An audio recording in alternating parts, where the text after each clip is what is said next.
one of the most wonderful things about girls is, we are creative and we like to experiment and explore. But that's why parents need to get involved and understand where that line of safety is. Where does it no longer become fun? Welcome to the Healthy Screen Habits Podcast. I'm Hillary Wilkinson. Whether you're starting your parenting journey with a newborn or looking to connect with your teen on technology, let's learn some new healthy screen habits together.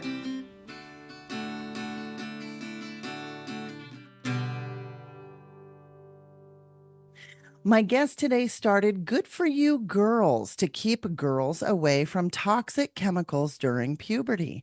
With over 15 years in the natural product and nutrition industries, Kimberly has an advanced knowledge of the dangers of even trace levels of estrogenic chemicals during the delicate transformation from girlhood to adult, aka puberty.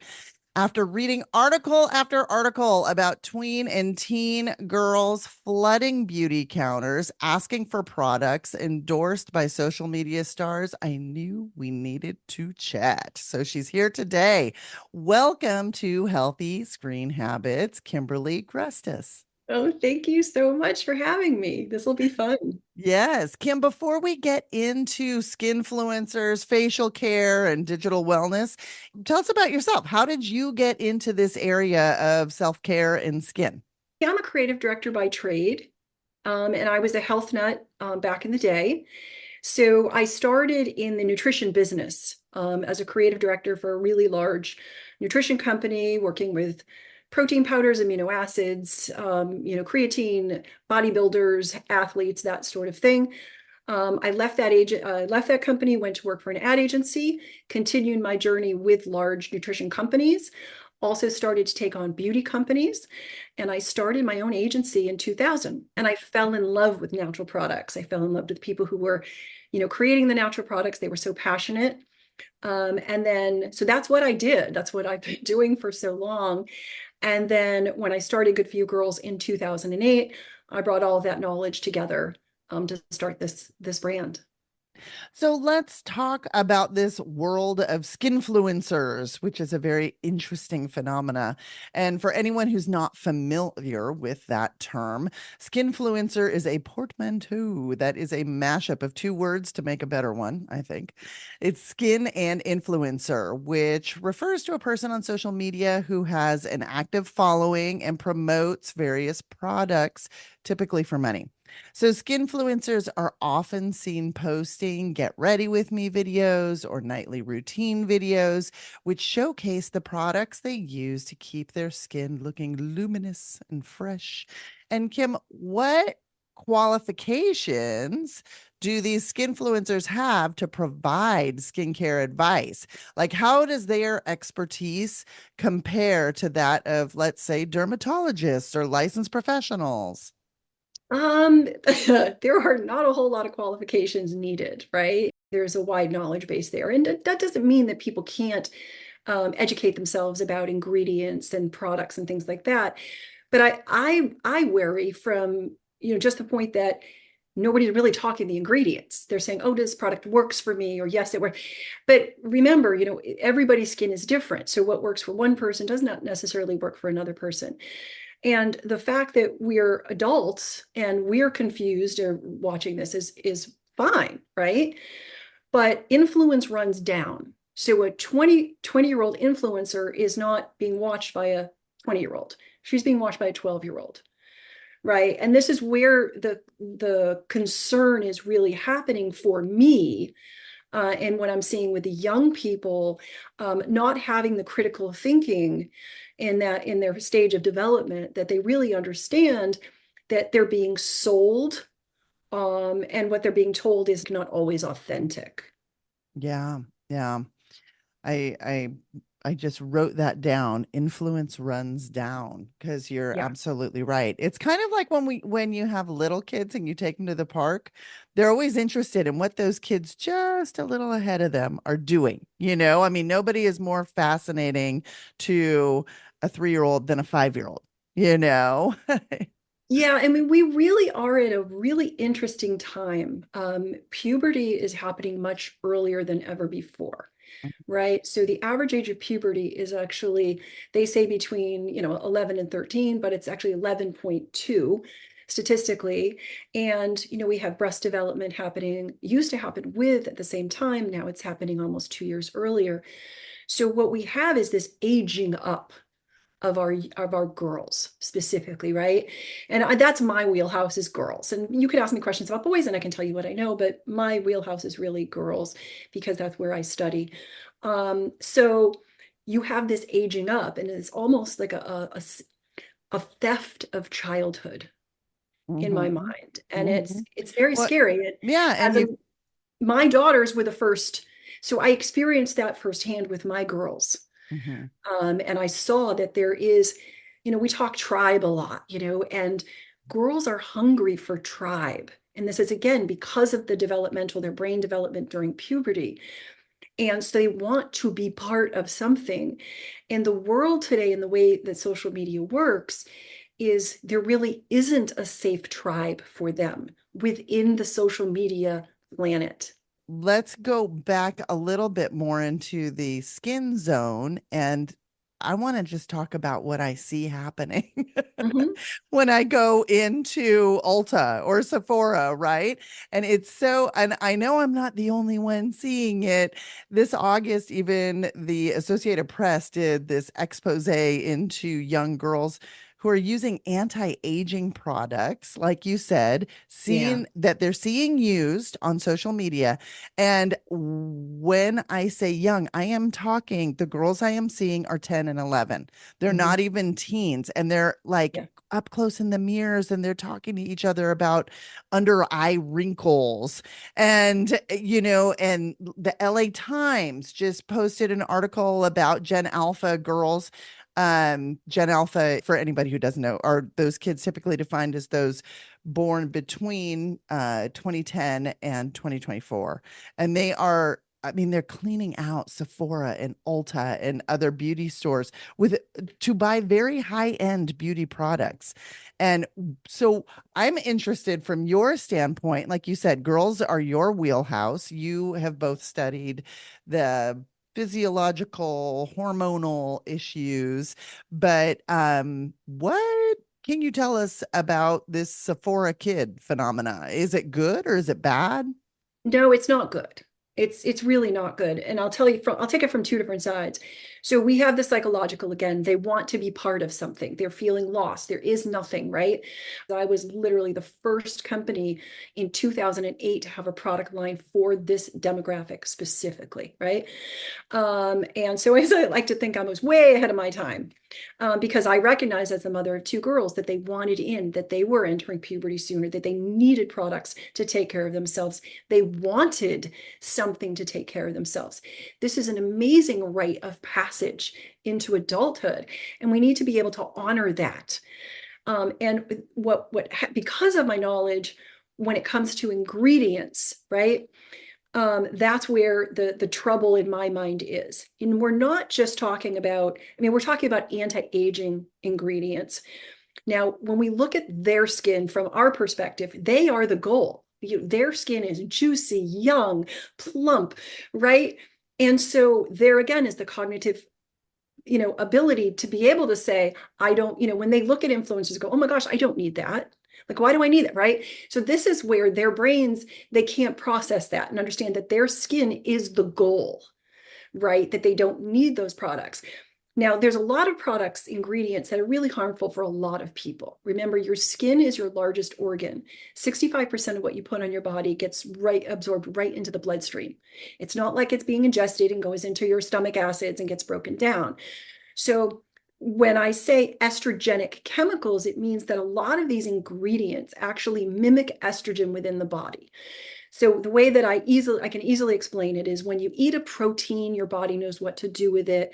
You eat a carbohydrate, you eat a fat. Your body knows what it is and knows where to put it, what to do with it.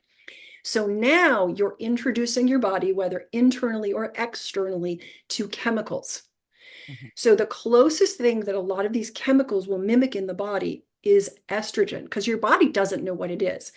But estrogen is a chemical, it's a hormone.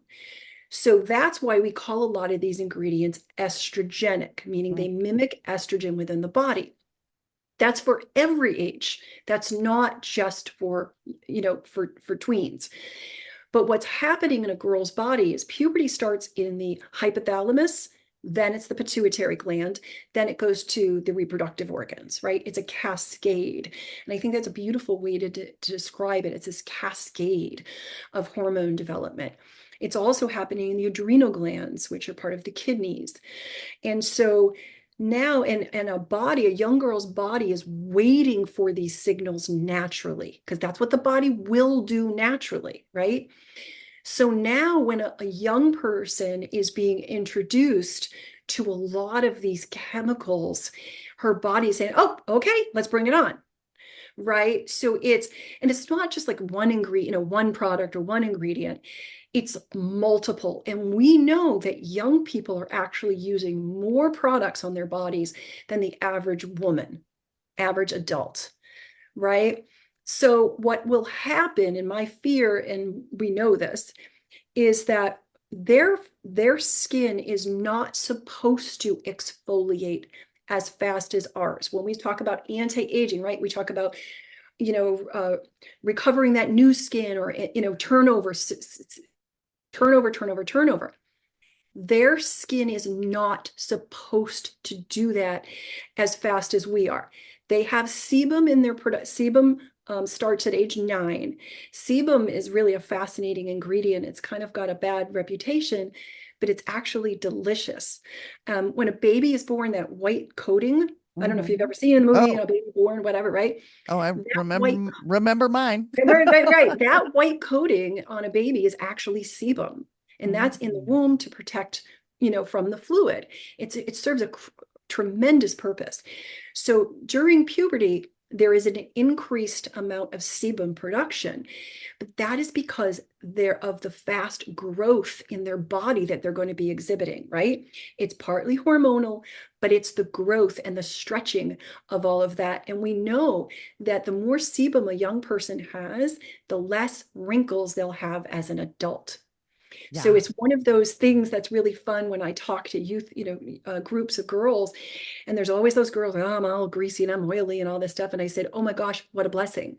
Because your skin, you will, statistics will show that you will age slower because of that beautiful sebum in your skin. It becomes an issue, obviously, when it's not just being cleared, or it's getting caught in the pores, and that's causing the acne, that type of thing, right? So, but there's ways to address that without stripping and irritating the skin. Now, the other fear is that a lot of these anti-aging ingredients are actually leaving their young skin exposed to UV damage. So, right, because this is exactly also, and we will not know the damage. So all of these young girls who are using these products, we do not know the level of UV damage they will have as young adults.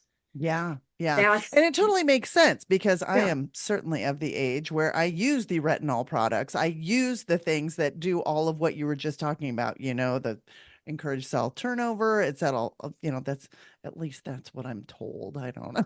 Yeah, no, that is, there's truth to that. But There's with science behind that, and with that, they always say, like, stay out of the sun. Like, I understand exactly what you're saying, because it's like you have to be very diligent about sun protection, wear the wide brimmed hats, do all the stuff, because and the 12-year-olds are not doing that. Oh, absolutely. And it even with sunscreen as adults, it is not, we're supposed to reapply every 2 hours. Do we really apply every 2 hours? No. So it's, to get a young person to function with that understanding of what they really need for their skin, it's very, very difficult. So from two perspectives, I come at it from the chemical exposure perspective, and I also come at it as the damage really to their skin on a long-term basis. Yeah, really important. So when we come back, let's talk more about how social media is changing the skincare industry, and learn about some products that are specifically formulated for younger skin.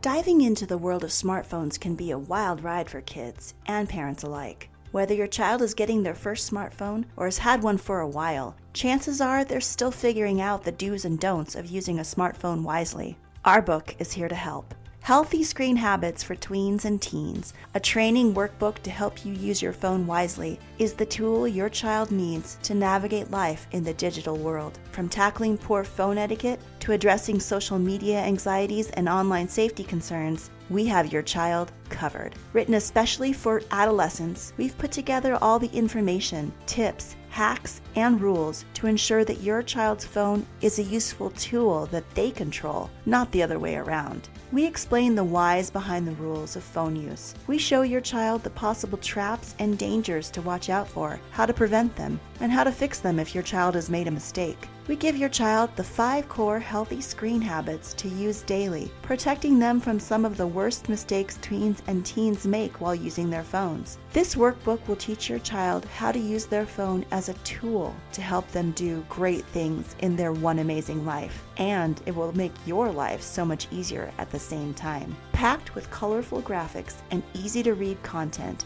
this resource is a game changer for kids. Don't miss out. Buy your copy of Healthy Screen Habits for Tweens and Teens on Amazon.com today. I'm speaking with Kim Grustas, the founder of Good For You Girls, the first line of clean skincare dedicated to girls in the US.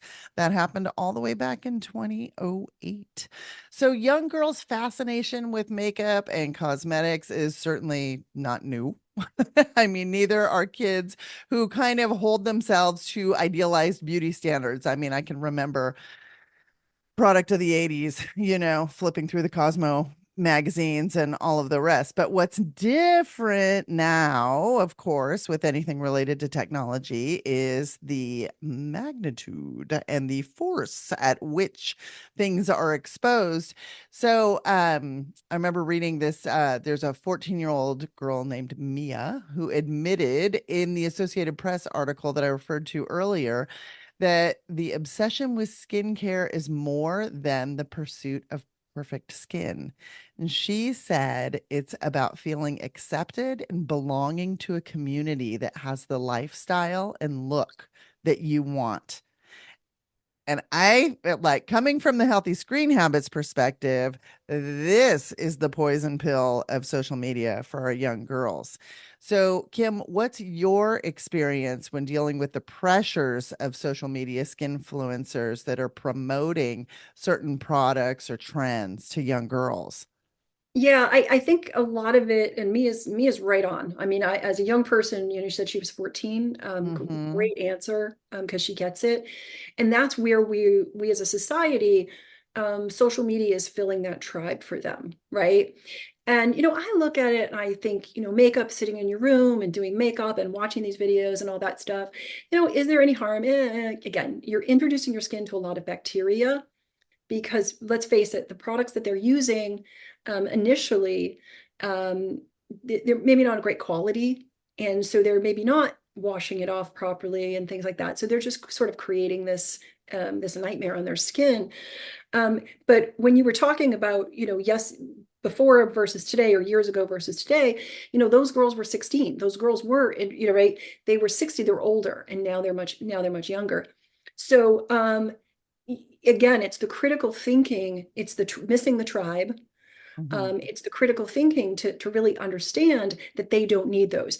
In saying, oh yeah, I can watch that, but that's not something I need, right? It's Mm-hmm. being the impression that they're having on young people and that they need this. And I Yeah. think I I was with you in seeing the articles about Sephora and these kids, and I got angry when I saw them bashing these young girls, them bashing the parents, them bashing, and that made me so sad because they don't understand.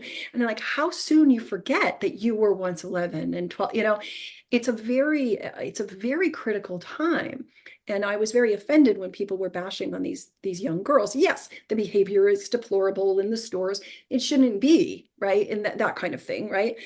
Um, but I think these influencers have a responsibility when they're doing these to actually say, this is not for a young person. Mm-hmm. That when, or a brand in coming out and saying, this is not for a young person.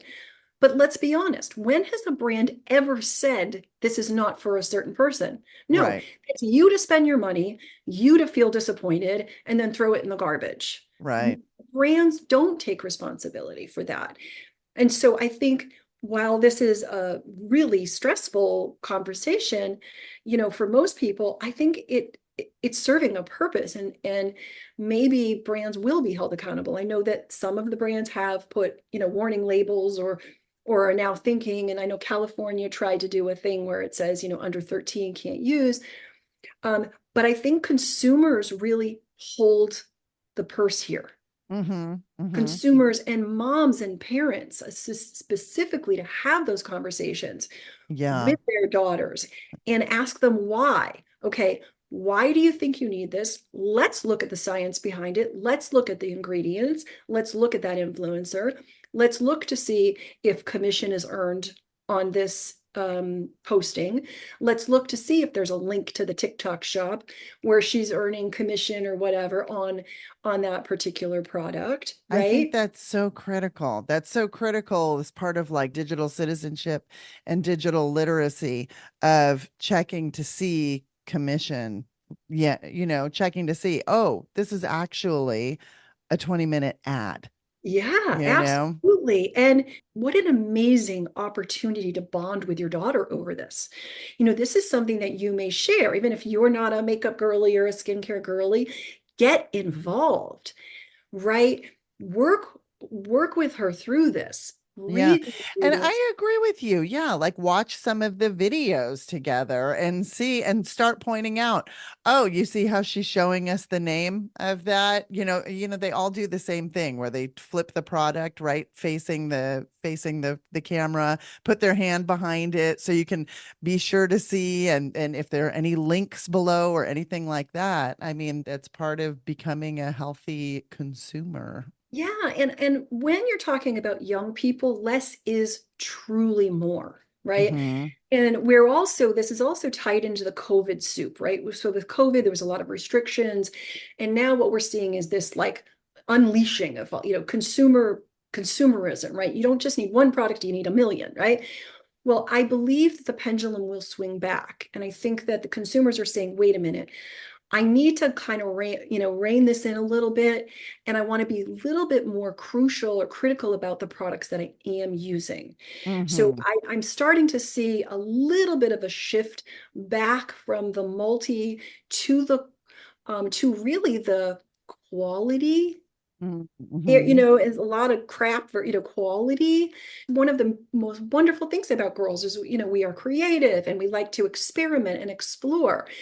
But that's why parents need to get involved and understand where that line of safety is. Where does it no longer become fun, Yeah. right?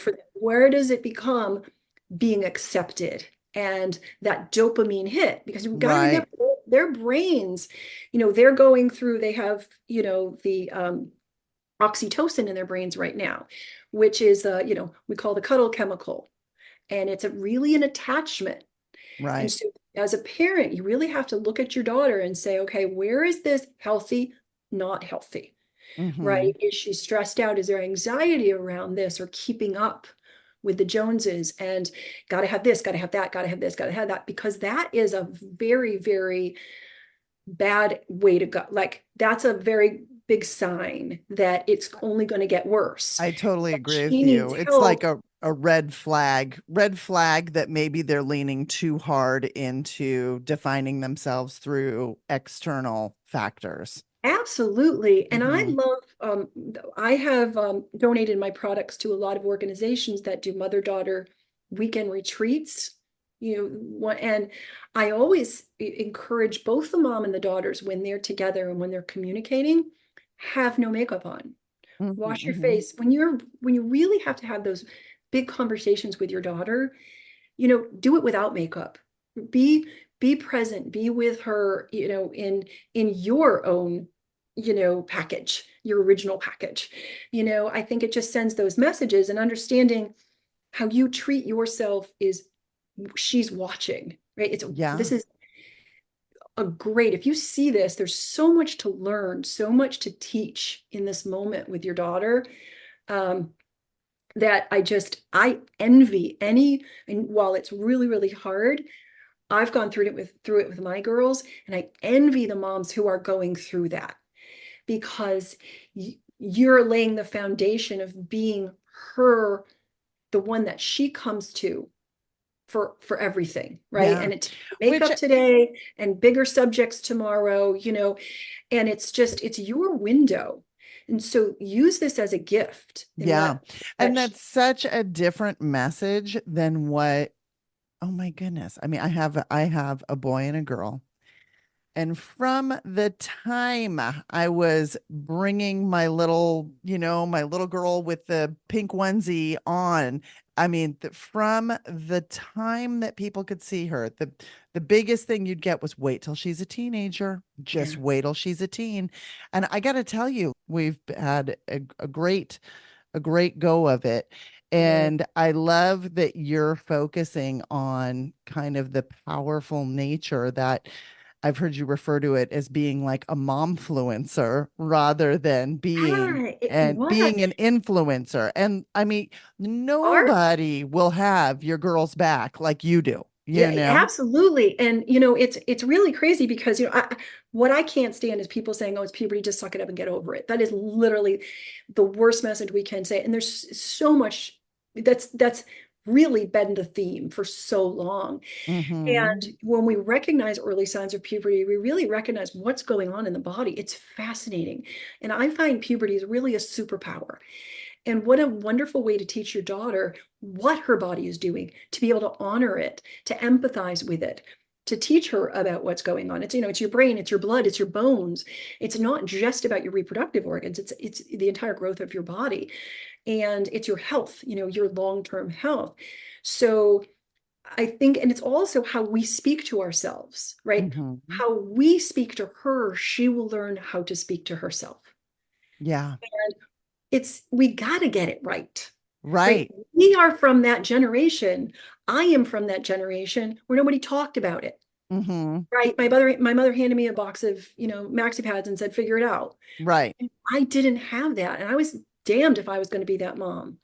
No subject was off the table. I mean, we talked about hairy armpits, we talked about boys, we talked about stinky feet. I mean, it was all there early, age Mm-hmm. appropriately, Sure.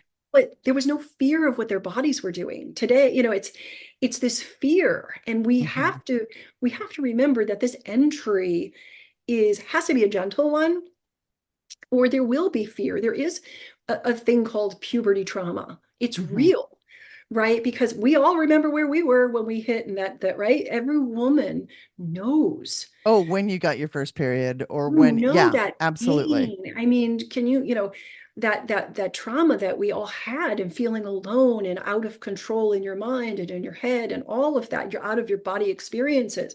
We all remember that.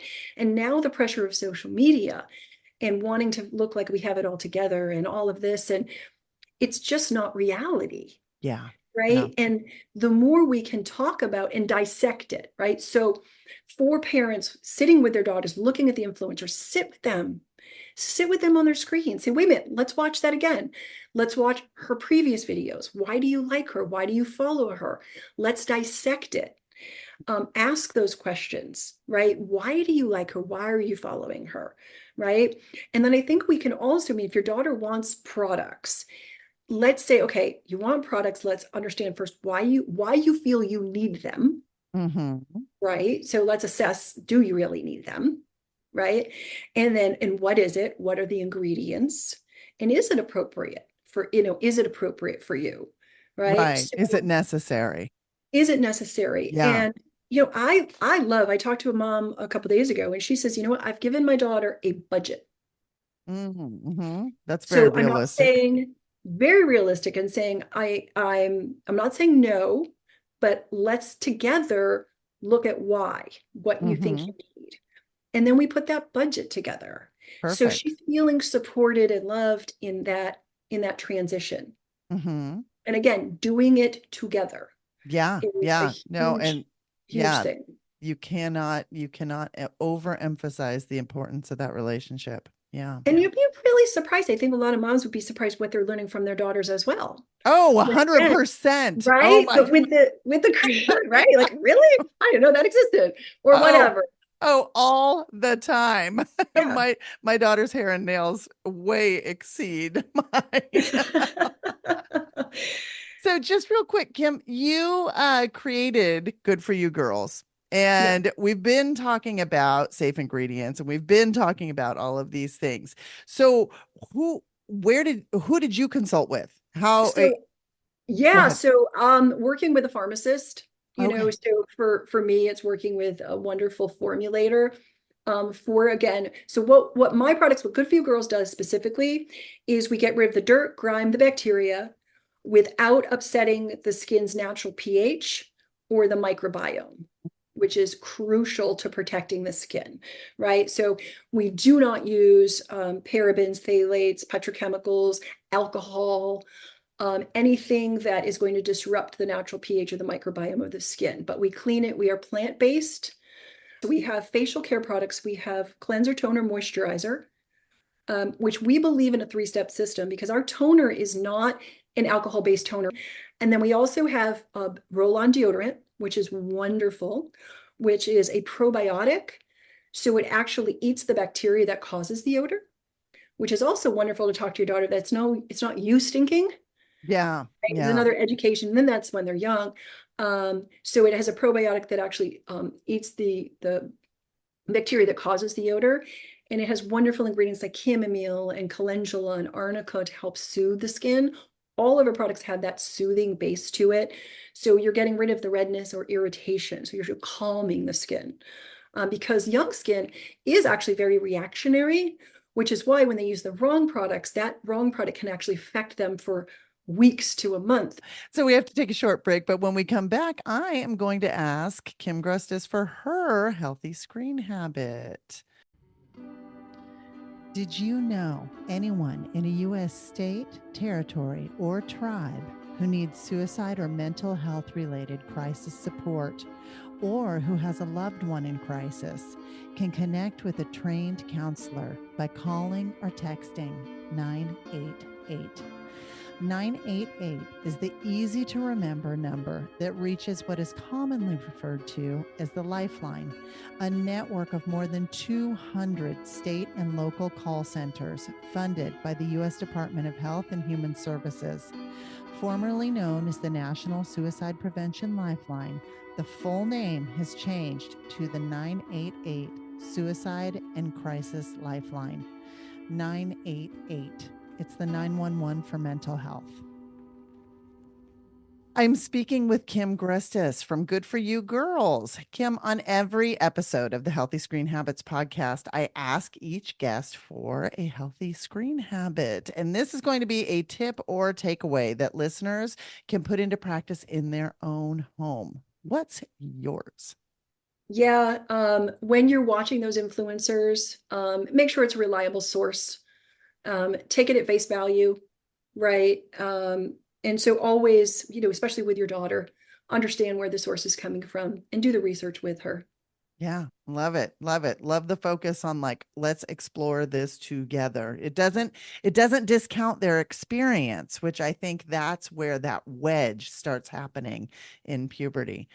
So, as always, you can find a complete transcript of this show, as well as a link to the Good For You Girls website by visiting the show notes for this episode.